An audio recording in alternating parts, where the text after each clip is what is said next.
Welcome to the new webisode. This one is going to be called Kiss My Comics. I will be your host, Captain Danny, and this is the co-host of the show Kiss My Comics, John Henry.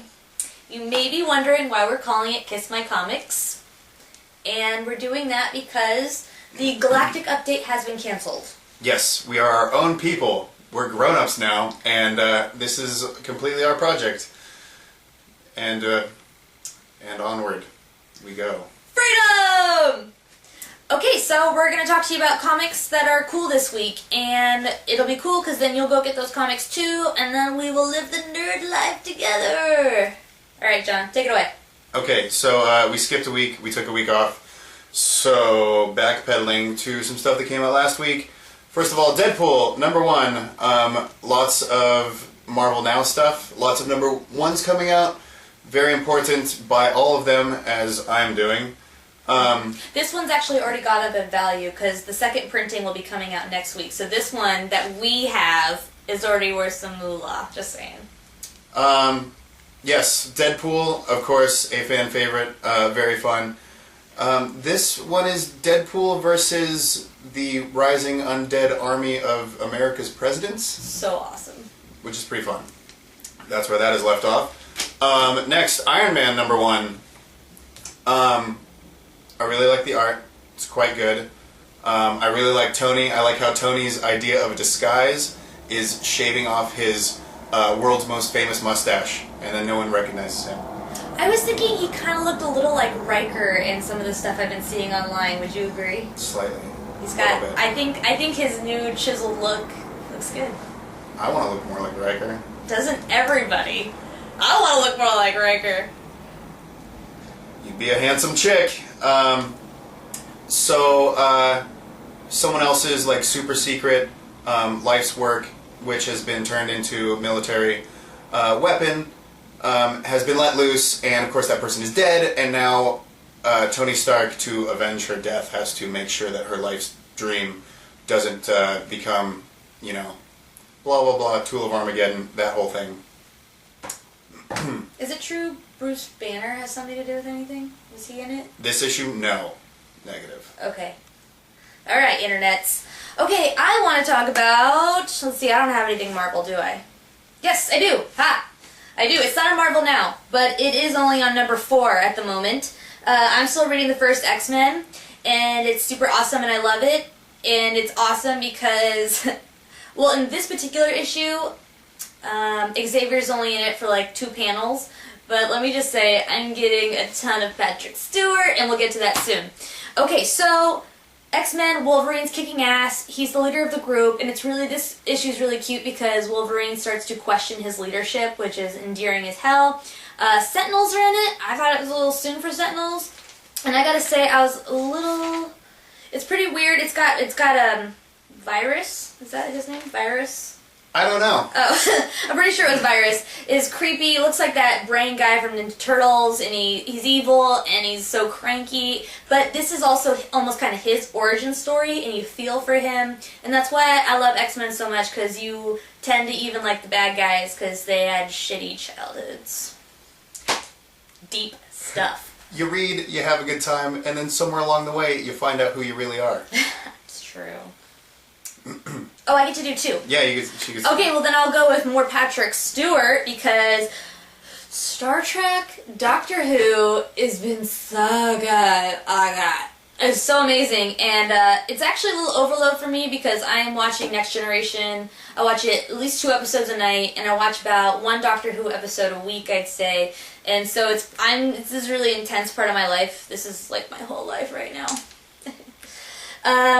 So this is, we're Jean-Luc Borg, but then he was unborged, and now he has to work with the Borgs to get rid of Cybermen.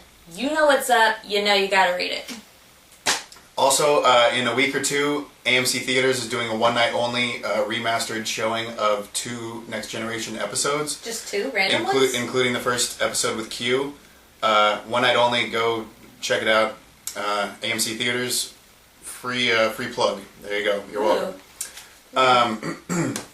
Next, X-Men, all new X-Men #1. So after the whole A versus X thing, Cyclops is now apparently a douche, and everyone hates him, and he's not. This is a new thing? Yeah, and, well, okay, he's always been. But he, has been shunned by his friends, and he's, like, seen as, like, a world terrorist, and he's hanging out with Magneto, and he's going out and recruiting new mutants with Magneto, and still calling himself the X-Men. So all the real X-Men are pissed, and Beast goes back in time to meet his younger self and all the original First Class to bring them back to the present to kick Cyclops' ass. Nice. So that's fun, and yay, brand new direction. Fun. Also, #1. Buy it, keep it forever, hope it makes money. Next, X-Men Legacy #1. This whole story is pretty much centered just around Professor X's son, David, who is super powerful and incredibly unstable, and likes to go berserk and kill lots of people on accident or on purpose. It doesn't matter. And it's all about him, like, in the confines of, like, a constructed, like, psyche prison. Anyways, that's going places as well. Your turn! Alright.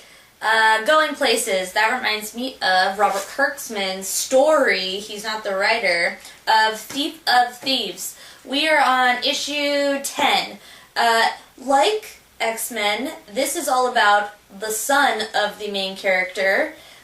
He's trouble and causing all these problems, and Daddy's got to clean up the mess, but the son doesn't want to have anything to do with that. The writer is Amos, and I love you. I believe your first name was James. James Amos. Alright? I am right. That's how much I love you. Okay, great. You guys, really good job. It's awesome. I have to be honest with the audience. We just had a major camera malfunction, and I already went on about this comic, and now I have to redo it, so my heart's not in it this time. 30 seconds ago was 20 minutes ago for us. Yeah.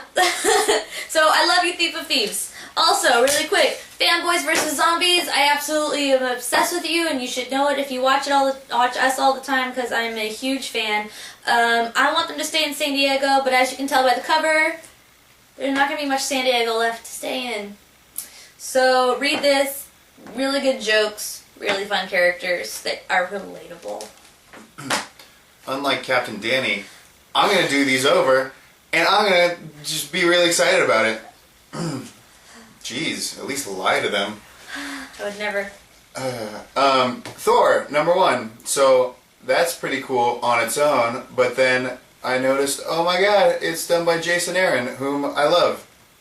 And I'm going to talk about him a lot next week. Because Scalp just ended. See, she knows. This is super fun. So, Thor goes to a distant galaxy to answer a young alien's request for rain. So he goes and he saves their planet, and then he finds out that their entire pantheon of gods has been killed by the God Butcher. And so then he goes and finds that out and starts fighting them. Him and his little horde of demons or whatever. And it even cuts like way to the future, where Thor is like the only Asgardian left alive, and he's just like sulking in his castle like waiting to go out and die, like in his last final battle. So that's cool. Plus, there's lots of him drinking and whoring in there. Yay, Thor. Fantastic Four #1. Super fun.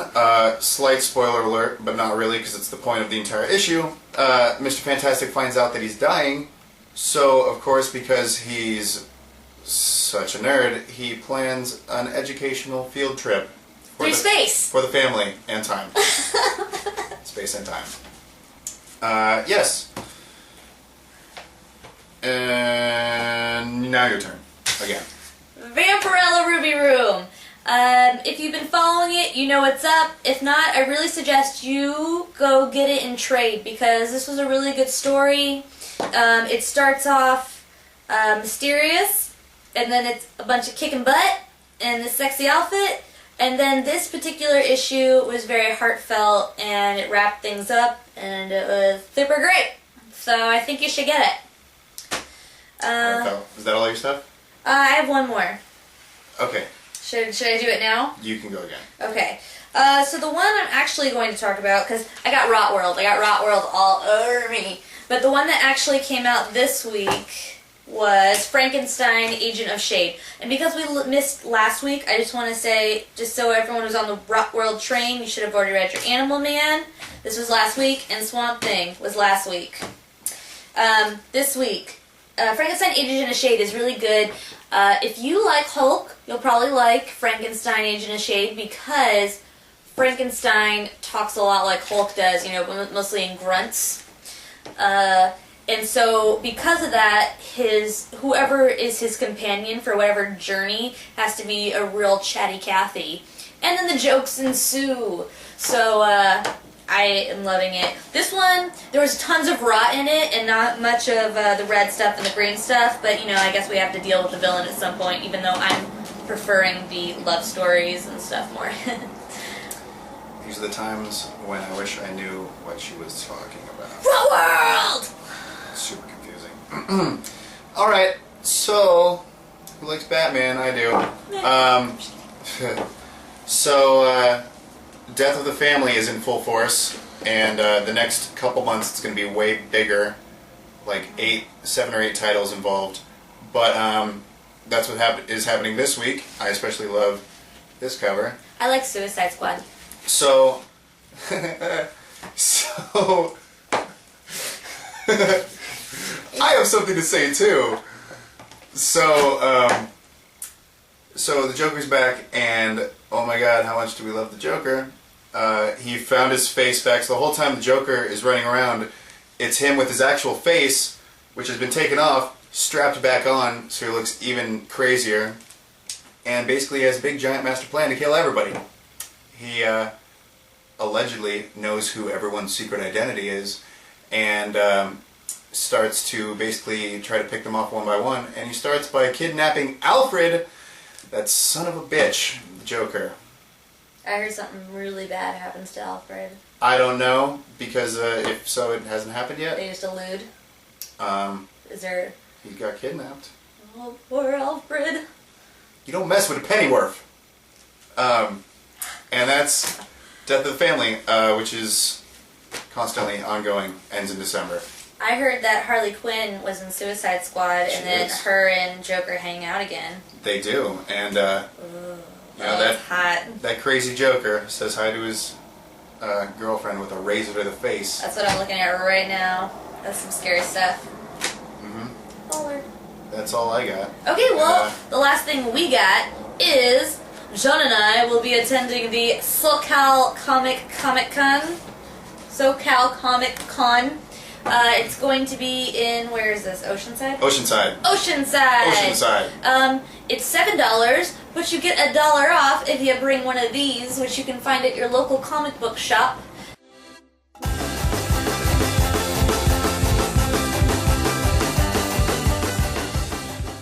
So when I cut back, it's going to go... We should just leave all of that in. No. So go to SoCal Comic Con and see us there. Great, guys. That was a really great... can I shake your hand? As a congratulations, too.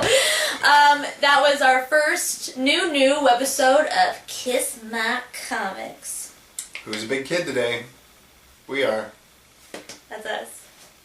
See you guys. Fade out.